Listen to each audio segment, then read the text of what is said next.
Carrie? Thank you so much, Dale. It's really wonderful to be here. I want to just start out by saying thank you to you and the other organizers for getting this workshop together so quickly. To all of the speakers today and tomorrow, I'm really looking forward to your talks, and to all of the participants. This pre-decadal activities are really important, and we appreciate the efforts of the community on behalf of NSF and the entire ground-based community. I want to just mention very briefly how NSF uses the decadal surveys for folks who are not familiar with it. Well, we operate a little bit differently than NASA does. The decadal surveys come into play a bit in how we organize our grants programs, but largely they come in through the review process. So having highly ranked projects that are directly linked to the science of decadal surveys is particularly important in the cross-agency programs, such as the mid-scale research infrastructure and in the major research equipment and construction, major research equipment and facility construction programs. So those are the big programs. Lisa's going to talk a little bit about that. The MREFC was a program that has been around for quite a while. It's how DKIST was built. And one of the reasons that DKIST was successful was that it was ranked as a high priority in both the astronomy and the solar and space physics decadal surveys. And since the last decadal survey for solar and space physics, NSF has implemented a mid-scale research infrastructure program, which Lisa's going to talk a little bit about. But these are highly competitive, and to be successful in them, we need to have recommendations from the decadal survey. We've seen the last two rounds, it's been very difficult for ground-based instrumentation to make it through the process, largely because there's not a ranked list of ground-based infrastructure.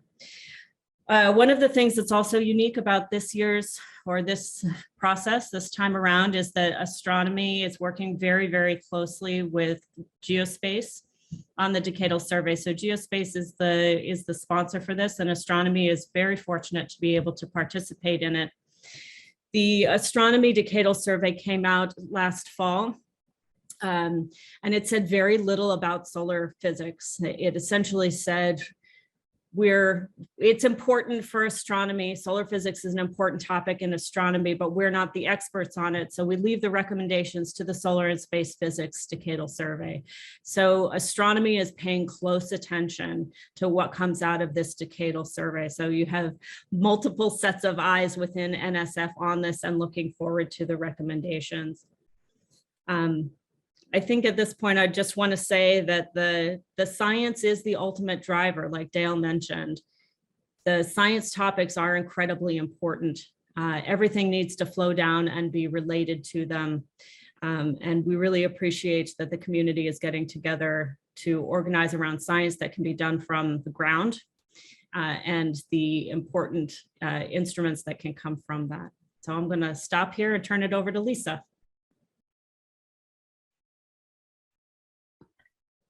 Thanks, Carrie, and thanks, Dale. Thanks to all of you who are here. As Carrie said, this is a very important process that informs NSF about what the priorities are for the community for the next decade. And Carrie was talking about the mid-scale and the MREFC programs. So I just wanted to elaborate a little bit on that and talk about why it's so important to have the community come together and come up with ideas that the whole community will benefit from in the next decade.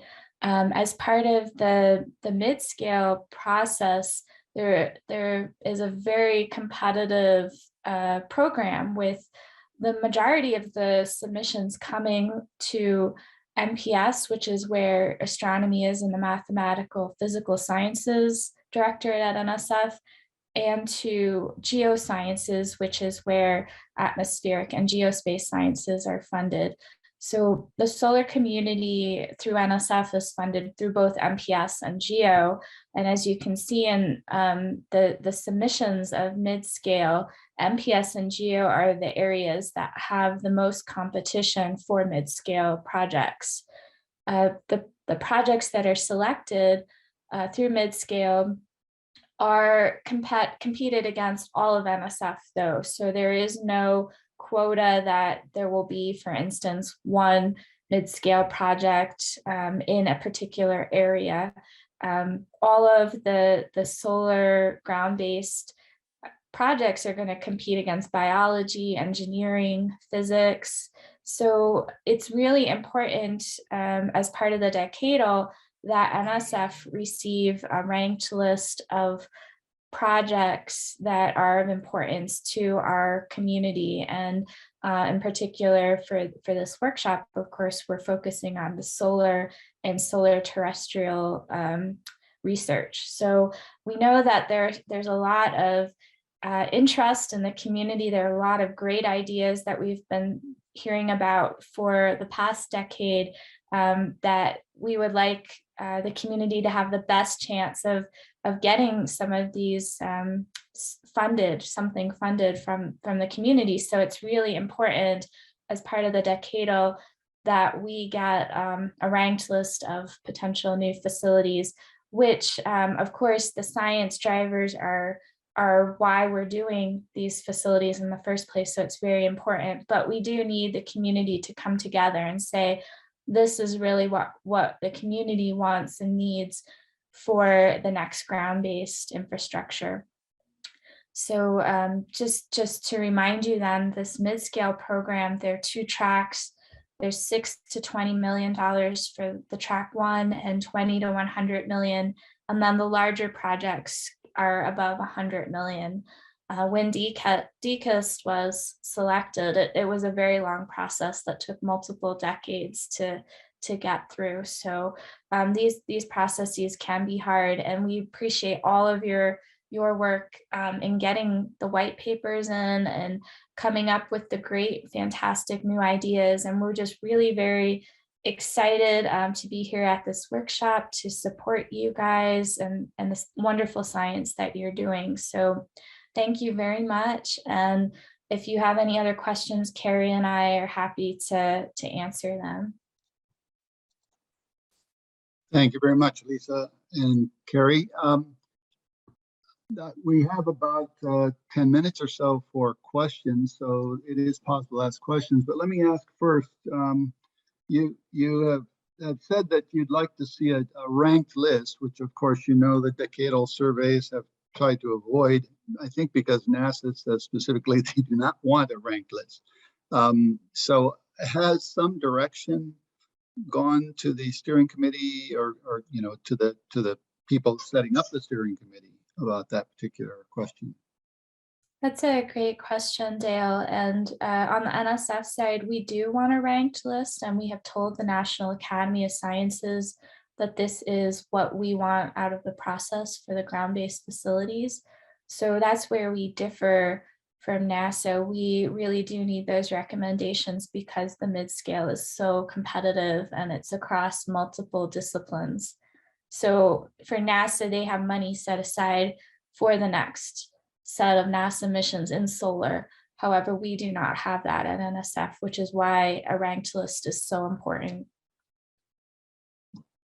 Great, thanks. We do have a few minutes until 1:20. So if there are any questions, maybe people can just raise your hand. And I see one hand raised, but I don't know who. Let's see. I see Tim has a hand up. Oh yeah, Tim Bastian. Tim, can you unmute and talk to us? Ah, you're unmuted, but I don't hear you. Yeah. Okay. There you go. How's that? Okay, Yep. Great. Yeah, thanks, Carrie and Lisa, for putting this workshop together and giving us the opportunity to talk. One thing, just to follow up on Dale's comment, you guys are interested in rank ordered lists, and as he pointed out, certainly for the ANA decadal, NASA did not want that specifically, but NASA does have a record of once high priority projects are identified, they invest in the development of those projects to bring them to fruition. And NSF, which is more proposal oriented, it's been a much harder row to hoe, simply because it's a necessary condition, but not a sufficient condition to achieve ignition. In other words, a high ranking doesn't necessarily convert to investment from NSF to bring it up to a point of readiness where it can go on to construction. So I wondered, is there going to be sort of a new approach towards top ranked projects to come out of the solar and space physics decadal, so that investments are made from the get-go to make sure that these high-ranking projects succeed? Well, what I can tell you is that it gives the program officers more ammunition to advocate, particularly when proposals come in highly rated by reviewers. So these things go through multiple review processes, and the first review process is always to send it out to the experts. So the last decadal survey, which I had the great fortune to advocate on Capitol Hill with Tim, the recommendation was to finish DKIST. And so that's what was finished. That was the top recommendation on the NSF side, was to finish construction of DKIST. And that happened. And so the ones that followed after that haven't had quite as much success. So that's what we're looking at again, is can we get another top ranked recommendation like that we can get behind. And I think solar has an added advantage that it's invested in by two divisions in NSF. So it'll be very clear if the community says these are the projects that we really think NSF needs to complete, we can get behind that together. Great, thanks, Carrie. I see Valentin. So hi, I'm joined here a little late. I'm having two meetings in parallel. My question is about the timing of the decadal.